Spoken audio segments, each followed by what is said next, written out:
अस्सलाम वालेकुम dear viewers. आज हम आपके लिए लाए हैं क्लास 9 की एक्सरसाइज 1.3 जिसका रिमेनिंग पार्ट आज हम सॉल्व करेंगे, जिसके रिमेनिंग क्वेश्चंस। और ये हमारे पास उसका पार्ट सी है। जैसे कि आपने देखा होगा मेरे चैनल पे पार्ट ए और बी एक्सरसाइज 1.3 के सॉल्यूशंस अपलोड हो चुके हैं। मैं लिंक इस वीडियो की डिस्क्रिप्शन में ऐड कर दूँगी, आप यहाँ से देख लें। और आज की एक्सरसाइज के जो रिमेनिंग पार्ट्स हैं वो आप यहाँ पर आज की वीडियो में देख लें। चलते हैं आज की वीडियो की तरफ और स्टार्ट करते हैं हमारी आज की एक्सरसाइज। तो भी बस आज हम सॉल्व करेंगे क्वेश्चन नंबर 11 जो है हमारे पास। Prove that in the following matrices commutative law of addition holds. यानी हमने जो मैट्रिसेस हमें गिवन है, दो पार्ट्स इसके गिवन है, इनमें जो मैट्रिसेस गिवन है उसमें हमें चेक करना है कम्यूटेटिव लॉ होल्ड करता है या नहीं करता। इसमें पार्ट 1 में ए और बी मैट्रिक्स दी है और पार्ट 2 में सी और डी मैट्रिक्स गिवन है हमें, जिसमें मैं पार्ट 2 को पिक करूँगी और इसको सॉल्व करूँगी। आपने सेम एज इट इज़ इसका जो पार्ट 1 है इसको सॉल्व करना है। तो चलते हैं सोल्यूशन की तरफ। और इस तरह से मैंने लिखा, गिवन मुझे क्या है, मैट्रिक्स सी और फिर मैट्रिक्स डी। इस तरह से लिखकर हमने इसका सोल्यूशन स्टार्ट करना है कि चेक करना है कम्यूटेटिव लॉ यहाँ पर एडिशन के मुताबिक होल्ड करता है या नहीं। तो मैं यहाँ लिखूँगी to prove commutative law of addition. यानी मैंने ये प्रूव करना है कि ये लॉ यहाँ पे होल्ड होता है या नहीं। That is C plus D is equals to D plus A. यानी सी प्लस डी में करूँ या डी प्लस ए करूँ, दोनों से सेम मिले, इसे मैंने बोल दिया equation number 1। Now taking left hand side, तो हम पहले लेफ्ट हैंड साइड को लेंगे, इसको सॉल्व करेंगे। That is left hand side is equals to C plus D. यानी पहले हमने सॉल्व करना है सी प्लस डी को। तो सी और डी की जगह पे मैंने मैट्रिसेस को पुट कर लेना है कि जो मैट्रिसेस मुझे गिवन है, इस तरह से इनके सी मैट्रिक्स में मैंने ये मैट्रिक्स लिख दी और फिर डी मैट्रिक्स में डी मैट्रिक्स। अब मैंने इनको दो मैट्रिसेस को ऐड करना है और जैसे कि आप जानते हैं कि मैं करस्पॉन्डिंग एलिमेंट्स को ऐड करूँगी। जैसे -3 है तो -3 से ऐड होगा, 4 है तो -4 से ऐड होगा, ठीक है। इसके बाद 5 है तो -5 और 2 है तो 1 से ऐड होगा। यानी करस्पॉन्डिंग एलिमेंट्स यहाँ पे एडिशन में हम ऐड करते होते हैं, ठीक है। अब इसी तरह मैं लिख रही हूँ -3 प्लस -3, यहाँ से 4 प्लस -4 -5 प्लस 5, क्योंकि हमने ऐड करना है। लेकिन अगर किसी साइन के साथ नेगेटिव साइन है तो मैं उसको ब्रैकेट में लिखूँगी और बाद में साइन मल्टीप्लाई करूँगी। इसके बाद मैंने नेक्स्ट स्टेप में इनको सम अप कर लेना है, या मैं साइन मल्टीप्लाई कर लूँगी। -3 प्लस माइनस माइनस और 3, तो ये मेरे पास -3 आ गया। 4, इसके बाद नेक्स्ट हमारे पास आ जाएगा 4 प्लस माइनस माइनस 4, फिर -5 प्लस 5, 2 प्लस 1 से मुझे मिलता है 3, 3 प्लस 2 से मिलता है 5 और 3 प्लस 1 से मिलता है 4। इस तरह से हमने लिख दी मैट्रिक्स। और यहाँ पे अब हम इसको फाइनलाइज करते हैं। तो आप देखें 3 और 3 दोनों के साइन सेम है, तो हम इनको ऐड करेंगे। -6, यहाँ से दोनों कैंसिल होके हमें दे देंगे 0, 4 - 4 0, -5 प्लस 5 0, 3 5 4। ये हमारे पास आ गया लेफ्ट हैंड साइड से दो मैट्रिसेस का सम। इसको मैं बोल देती हूँ इक्वेशन नंबर 2। अब हम क्या करेंगे, अब हम पिक करेंगे राइट हैंड साइड और उसे सॉल्व करेंगे। Now taking right hand side which, अब लेफ्ट हैंड साइड तो हो गया, अब हम फाइंड करेंगे राइट हैंड साइड। तो इस तरह राइट हैंड साइड मुझे पता है कि सी प्लस डी का उलट होगा डी प्लस सी। तो अब हम फाइंड करेंगे डी प्लस सी, और यहाँ पे डी जो है मैट्रिक्स इस पुट करेंगे, सी की जगह सी मैट्रिक्स पुट करेंगे। तो इस तरह से ये हमारे पास दो मैट्रिसेस हमने पुट कर दी। तो राइट हैंड साइड में इन दो मैट्रिसेस का सम लेंगे, उसी तरह जैसे पीछे लिया हमने, करस्पॉन्डिंग एलिमेंट्स को ऐड करेंगे। -3 प्लस -3 -4 प्लस, क्योंकि यहाँ पे -4 नहीं है तो +4, फिर 5 प्लस माइनस माइनस, लेकिन यहाँ पे हमने पहले ब्रैकेट में बंद किया। फिर इसके बाद नेक्स्ट स्टेप में हम इनको सॉल्व करेंगे, सिंप्लीफाई करेंगे।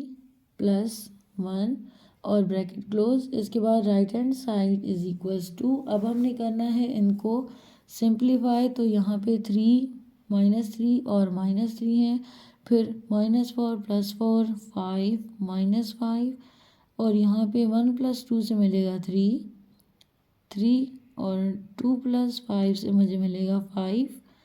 इसके बाद 3 + 1 से 4। अब हम ऊपर वाले नंबर्स को ऐड कर लेंगे ताकि हम फाइनलाइज कर लें इस मैट्रिक्स को राइट हैंड साइड की। तो यहाँ से -6 और ये इसी तरह +4 -4 कैंसिल हो गया, 0 5 -5 0 3 5 और 4। ये हमारे पास आ गई matrix from the right hand side जब हमने डी और सी को ऐड किया। पहले हमने सी और डी को ऐड किया था, अब हम डी और सी को ऐड करके ये मैट्रिक्स मिली।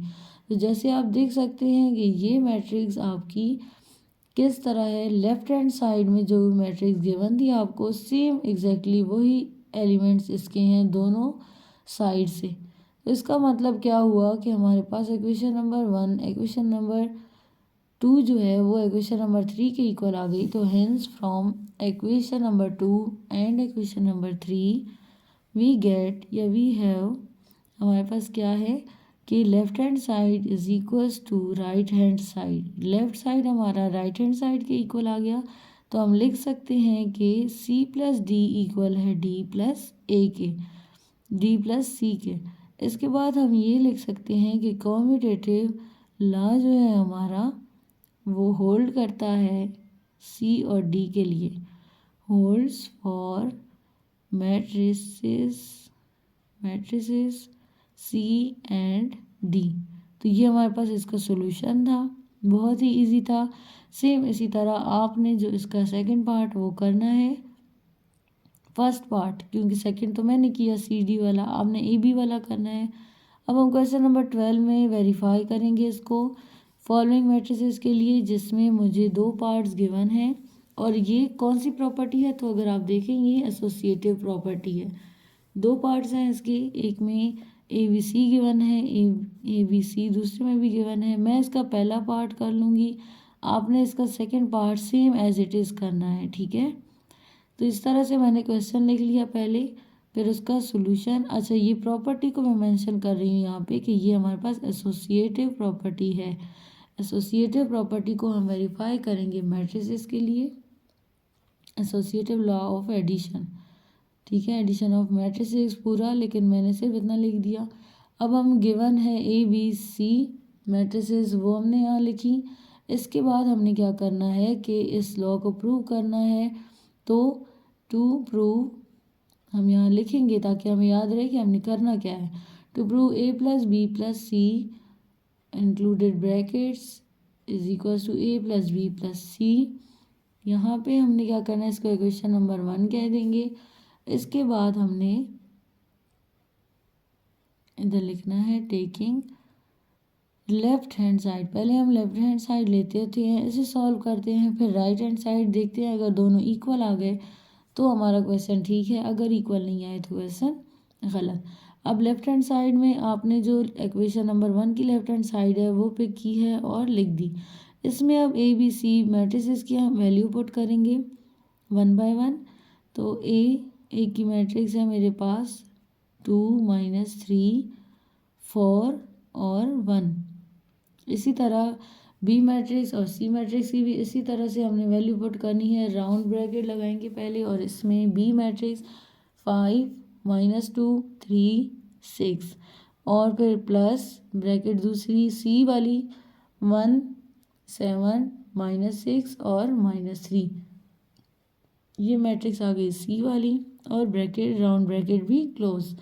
इसके बाद हम नेक्स्ट स्टेप में इन 2 मैट्रिसेस को जो कि राउंड ब्रैकेट में है इसको सॉल्व करेंगे, और A मैट्रिक्स हमारी एज इट इज़ आ जाएगी नीचे।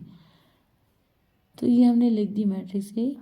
इसके बाद हम इन 2 मैट्रिसेस को सॉल्व करेंगे, तो ये इसी तरह से करस्पॉन्डिंग एलिमेंट्स को हम ऐड करेंगे। 5 + 1 -2 + 7 3 ± -6, लेकिन हमने पहले ब्रैकेट में इसको लिख दिया, नेक्स्ट स्टेप में सॉल्व करेंगे 6 ± 3। इसके बाद राउंड ब्रैकेट क्लोज, और हम यहाँ पे A मैट्रिक्स को इसी तरह उतारेंगे जब तक राउंड ब्रैकेट के अंदर वाली मैट्रिक्स सॉल्व नहीं हो जाती। यहाँ पे हम राउंड ब्रैकेट ख़त्म कर देंगे और इनको डायरेक्ट ऐड करेंगे। 5 + 1 6, 7 - 2 5 और ये 3 - 6, तो यहाँ से मुझे मिल जाता है -3। ठीक है, क्योंकि प्लस माइनस -6 और +3, तो ये हो जाएगा -3। ठीक हो गया, क्योंकि साइन चेंज है तो हम सब्ट्रैक्ट कर रहे हैं। फिर हमने किया 6 + -3, तो 6 में से 3 गया तो 3 आ गया। नेक्स्ट हमने अब इन दो मैट्रिसेस को ऐड करना है। Resulting matrix of B plus C को हमने ऐड करना है ए मैट्रिक्स के साथ। इस तरह से हम लोग करस्पॉन्डिंग एलिमेंट्स को ऐड करेंगे और फिर 4 + -3 1 + 3। इस तरह से हम लोगों ने अब इसको फर्दर सिंप्लीफाई करें। 2 + 6 8, 5 - 3 2, 4 - 3 1 और 1 + 3 4। तो ये हमारे पास आ गया लेफ्ट हैंड साइड का सॉल्यूशन। और अब हम इस लेफ्ट हैंड साइड को इक्वेशन नंबर 2 कह देते हैं। नाउ टेकिंग, ये राइट नहीं बल्कि लेफ्ट है। इसके बाद राइट हैंड साइड अब हम पिक करेंगे और इसको सॉल्व करेंगे और देखेंगे कि लेफ्ट हैंड साइड के इक्वल हमें मैट्रिक्स मिलती है या नहीं मिलती।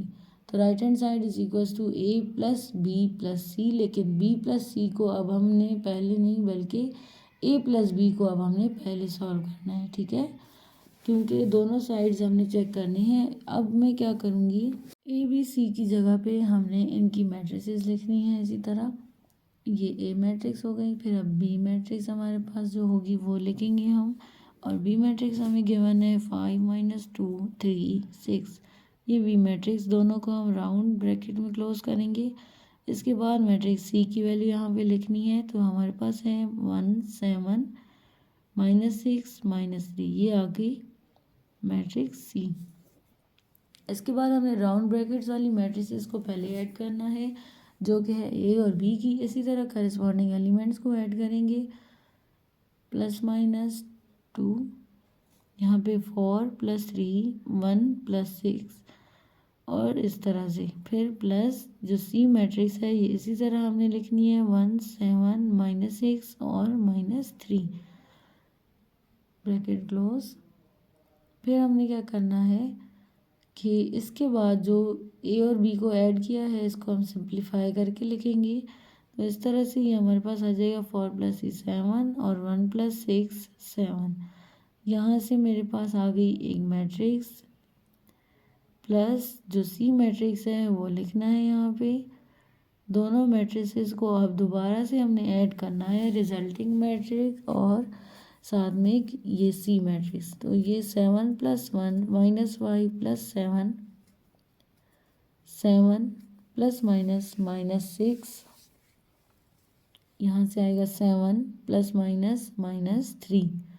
अब हम इसको सॉल्व करें तो 7 + 1 = 8, 7 + 1 = 8, 7 - 5 = 2, 7 - 6 1 देगा और 7 - 3 4 दे देगा हमें। ये मैट्रिक्स आ जाएगी इक्वेशन नंबर 3, जो कि हमें मिली राइट हैंड साइड से। तो अगर मैं देखूँ इस क्वेश्चन का लेफ्ट हैंड साइड, जो कि मेरे पास था 8 2 4 1 4, तो ये हमारे पास आ गई लेफ्ट हैंड साइड से और राइट हैंड साइड से सेम मैट्रिक्स। तो हम इसकी जगह पे अब लिख सकते हैं कि from equation number 2 and 3 we get या वी हैव, हमारे पास क्या होगा कि left hand side equals to right hand side. अब यहाँ पे implies that left hand side जो था वो लिख दें a + b + c, bracket b + c पे आएगी, is equals to a + b + c, लेकिन यहाँ पे a + b हमारे पास ब्रैकेट में आएगा, यानी कि एसोसिएटिव लॉ जो था वो हमने प्रूव कर दिया। तो हम यहाँ लिखेंगे हेंस प्रूव्ड। ये हो गया इस क्वेश्चन का सोल्यूशन। अब आप आ जाएं बुक की तरफ। तो बुक पे आपने ये मैंने पार्ट 1 कर दिया, पार्ट 2 इसका सेम एज इट इज़ है, आपने खुद ही सॉल्व करना है। फिर क्वेश्चन नंबर 13 है, find the additive inverse of the following matrices. तो एडिटिव इनवर्स हमने इन मैट्रिसेस का फाइंड करना है। मैं इसमें पहला पार्ट आपके लिए सॉल्व करूँगी, नेक्स्ट पार्ट आपने खुद ही करना है। बहुत ही इजी है। किस तरह से करेंगे एडिटिव इनवर्स फाइंड करने के लिए? हम इस तरह से करेंगे, टू फाइंड, हमने क्या फाइंड करना है? Additive inverse. हमसे एडिटिव इनवर्स मांगा गया है मैट्रिक्स ए का, तो मैं इसको यहाँ लिख रही हूँ, to find additive inverse of A. ये हमने फाइंड करना है। इसके बाद now to find additive inverse of matrix A, we have, हमने क्या करना है? To multiply, we have to multiply -1। हम मल्टीप्लाई करेंगे ना इस मैट्रिक्स ए को, किससे? -1 से, ताकि हमें एडिटिव इनवर्स मिल जाए। ठीक है। अब हम किस तरह करेंगे कि ए के साथ -1 को मल्टीप्लाई कर देंगे इस साइड पे भी, और जहाँ पे मैट्रिक्स गिवन है दूसरे साइड पे, उस साइड पे भी, ताकि हमने साइन चेंज करने हैं, ऑपोजिट साइन कैंसिल करते हैं एक दूसरे को। सेम इसी तरह यहाँ पे भी है, -1 मल्टीप्लाई करेंगे, तो क्योंकि -1 स्केलर मल्टीप्लिकेशन हो जाएगी इस मैट्रिक्स की, तो हर एक एलिमेंट से मल्टीप्लाई होगा। इसी तरह प्लस माइनस माइनस, 3 1 ज़ा 3, तो -3 प्लस माइनस माइनस 3 4 1 ज़ा 4, फिर इसी तरह -6 और -2। तो ये हमारे पास -a जो है, which is required additive inverse of matrix ए, यानी मैट्रिक्स ए का एडिटिव इनवर्स हमारे पास ये आ गया -a। इस तरह से आपने इसका सेकंड पार्ट भी करना है, बहुत आसान। इसी तरह से हमने additive inverse of A find करना है by multiplying -1 to matrix A, या जो भी गिवन मैट्रिक्स होगी उससे। अगर -1 मल्टीप्लाई कर रहे हैं तो ये इसके हर एक एलिमेंट से मल्टीप्लाई होगा। इसी तरह से -a की एक मैट्रिक्स मिल जाएगी, तो वो हमारे पास रिक्वायर्ड एडिटिव इनवर्स हो जाएगा। ठीक है। तो आप इसका नेक्स्ट पार्ट सॉल्व करके देख लें, बहुत आसान है, इजीली सॉल्व हो जाएगा। अब हम क्वेश्चन नंबर 14 पे आते हैं कि show that the following matrices are additive inverses of each other. ये ABCDEF मैट्रिसेस गिवन है, और हमने यहाँ एडिटिव इनवर्स को चेक करना है कि क्या ये मैट्रिसेस एक दूसरे के इनवर्सेस हैं या नहीं। इस तरह क्वेश्चन लिख दिया मैंने, फिर हम सॉल्यूशन करते हैं, और मैं इसका पार्ट 2 पिक कर रही हूँ जिसको मैं सॉल्व करूँगी, जिसमें C और D मुझे गिवन है। अब यहाँ पे मैंने क्या करना है, to check whether the matrices के, ये चेक करने के लिए कि जो मैट्रिसेस हैं C एंड D जो मुझे गिवन है इस पार्ट के लिए, आर एडिटिव इनवर्स या inverses of each other, we proceed as follows. हमने अभी इस तरह से प्रोसीड करना है, जो मैं नीचे करने वाली हूँ स्टेप्स। तो इस तरह से ये मैंने लिखा कि इस मैट्रिसेस को चेक करने के लिए C और D को, कि ये एडिटिव इनवर्सेस एक दूसरे के हैं या नहीं हैं, हमने इस तरह से प्रोसीड करना है कि लिखेंगे हम लोग, firstly C + D is equals to, हमारे पास आना चाहिए 0 नल मैट्रिक्स। तो मैं इसी तरह C की जगह C मैट्रिक्स लिख रही हूँ, और मैं प्लस करूँगी D मैट्रिक्स के साथ। D मैट्रिक्स को भी यहाँ पे पुट कर दें, और इनको अब हमने करना है ऐड, इन दो मैट्रिसेस को हमने ऐड करना है। और अगर हमें ये नल सेट मिल जाती है, या इसके सारे एलिमेंट 0 मिल जाते हैं, इसका मतलब C और D एक दूसरे के एडिटिव इनवर्सेस हैं। तो आप देख सकते हैं कि इस तरह से मैं एलिमेंट बाय एलिमेंट इनकी एडिशन कर रही हूँ, D +- D। यहाँ पे हम इसको सॉल्व करें अगर, तो C + D मेरे पास इक्वल आएगा, A - A कैंसिल होकर मुझे देते हैं 0, फिर -B + B 0, -C + C 0, D - D भी हमें दे देगा 0। जैसे कि आप देख सकते हैं ये एक नल मैट्रिक्स है, जैसे मैंने पहले कहा था, तो इसका मतलब कि सी और डी जो हैं वो एक दूसरे के इन्वर्सेस हैं। अगर मैं डी प्लस सी भी करती तो वो भी हमारे पास यही आंसर देता, नल मैट्रिक्स का आंसर देता। तो यहाँ पे मैंने लिखा C is the additive inverse of each other, लेकिन सी नहीं है, C and D are the additive inverses of each other, इस तरह से आपने लिखना है, ठीक है। तो अब ये हो गया मेरे पास एडिटिव इन्वर्स को वेरीफाई करने का मेथड कि नल मैट्रिक्स मिल गई, तो इसका मतलब ये दोनों एक दूसरे के इन्वर्सेस हैं, ठीक है। ये तरीका था इसका, इस क्वेश्चन को सॉल्व करने का। आप देख सकते हैं इसमें सी डी गिवन था, फिर हमने क्या किया कि चेक किया सी प्लस डी को, इससे नल मैट्रिक्स मिली अगर, तो इसका मतलब कि हमने सी प्लस डी किया तो मैट्रिसेस को ऐड किया, यहाँ से नल मैट्रिक्स मिली, और नल मैट्रिक्स का मतलब कि सी और डी एक दूसरे के इन्वर्सेस हैं, ठीक है। इसी तरह आप बुक पे आ जाएं, तो बुक में जो आपके पास पार्ट 1 और पार्ट 3 है, इसको आपने खुद ही चेक करना है, same as it is question है, आप दोनों को ऐड करें, नल मैट्रिक्स मिले तो ये एक दूसरे के इन्वर्सेस। व्यूवर्स, ये थी हमारी आज की एक्सरसाइज। मिलते हैं न्यू वीडियो में न्यू टॉपिक के साथ, तब तक के लिए अल्लाह हाफिज़।